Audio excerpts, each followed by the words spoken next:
जब भी हम म्यूचुअल फंड्स के बारे में सोचते हैं तो हमें लगता है पैसा ही पैसा होगा, but at the same time हमें याद आ जाता है mutual funds are subject to market risk.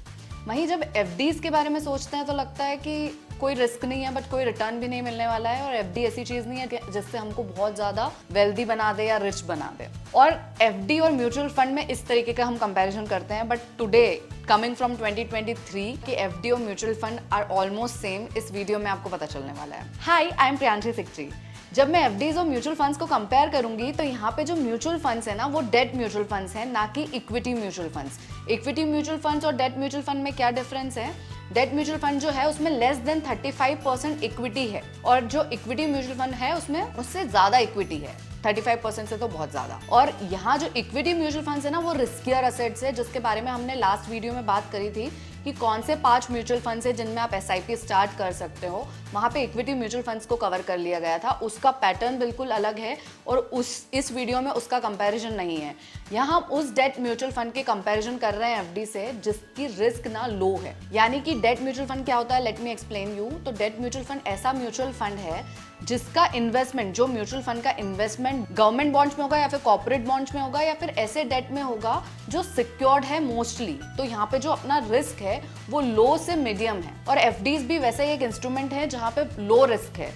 In fact you can say somewhat की जीरो रिस्क है, क्योंकि बैंक के डूबने का चांस बिल्कुल कम होता है। तो एफडी और डेट म्यूचुअल फंड का हम कंपैरिजन करेंगे, अभी तक क्या होता था उसकी बात करेंगे, और अब ऐसा क्यों कि 2023 से डेट म्यूचुअल फंड और एफडी को हम एक ही तराजू में तोल सकते हैं। सो कमिंग टू फर्स्ट कि अब तक क्या डिफरेंस था। ऐसा था कि ऐसा बोला जाता था कि एफडी पे कितना रिटर्न मिलेगा, ज्यादा से ज्यादा 6% 7%, कंसिडरिंग अभी का हाई इंटरेस्ट एनवायरनमेंट। अगर एफडी पे 7% मिलता है तो उसके इंटरेस्ट पे टैक्स लग जाता है, और उसके इंटरेस्ट पे टैक्स लगता है आपकी स्लैब के हिसाब से। और अगर आपका स्लैब रेट 30% है, अगर आपकी इनकम 10 लाख से ज्यादा और आपका स्लैब रेट 30% है, तो 30% पे उस पर अगर टैक्स लगा तो उस पे इफेक्टिव रिटर्न कितना मिला? सिर्फ 5%, अराउंड 4.9%। डेट म्यूचुअल फंड से जब कंपेयर किया जाता था तो बोला जाता था अगर डेट म्यूचुअल फंड पे भी इंटरेस्ट 7% है तो 7% इफेक्टिव रिटर्न नहीं है, 7% पे 30% का टैक्स नहीं लगता है। अगर आपने इसको 3 साल भी होल्ड कर लिया तो इस पे आपका रिटर्न 7 - 30% की जगह 20% लग जाता था लॉन्ग टर्म के हिसाब से। और ऊपर से इन्फ्लेशन का बेनिफिट, मतलब इंडेक्सेशन मिलता था इसमें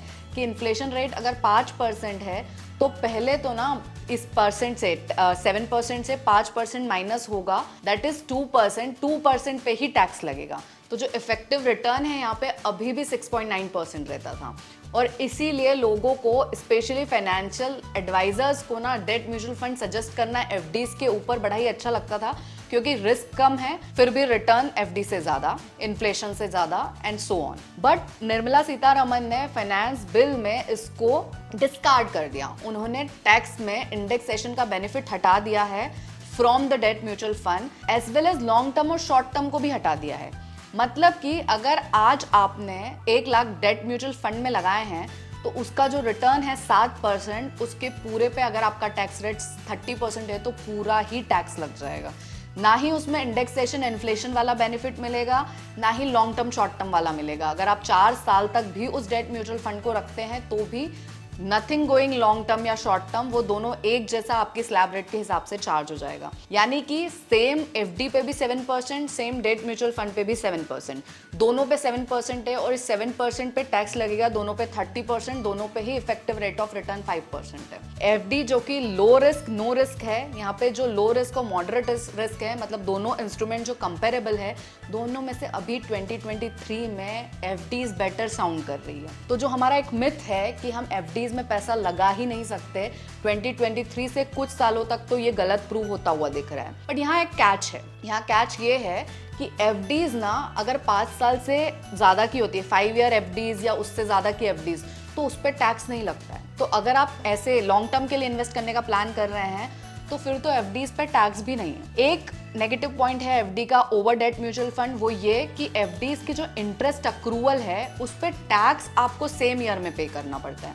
मतलब अगर आपकी 1 लाख की एफडी है और वो टैक्स वाली एफडी है, नॉन टैक्स सेवर एफडी नहीं है, तो उसका 1 लाख का 7% 7,000 जो आपका इंटरेस्ट बनता है इस पे 30% का टैक्स इसी साल पे करना पड़ेगा। और डेट म्यूचुअल फंड में बिकॉज कैपिटल अप्रिसिएशन होता है, जब भी आप डेट म्यूचुअल फंड को विड्रॉ करेंगे 3 साल बाद 4 साल बाद, तब आप पे टैक्स लगेगा। पर डेट म्यूचुअल फंड में एक्सपेंस रेशो भी तो लगता है। तो ये जो दोनों पॉइंट्स है ये दोनों को ईच अदर को क्रॉस कर देते हैं, not completely but almost same. So अभी भी वी कैन से कि debt mutual funds and FD में अभी विनिंग द रेस में एफडी आगे है। सो द कंक्लूजन इज कि शॉर्ट टर्म में अगर आपका टैक्स स्लैब रेट 30% है तो आपके लिए FD is a better option. हमें कमेंट करके बताइए कि क्या हमने कोई प्रॉज डेट म्यूचुअल फंड के मिस किए हैं, and like share and subscribe to our channel.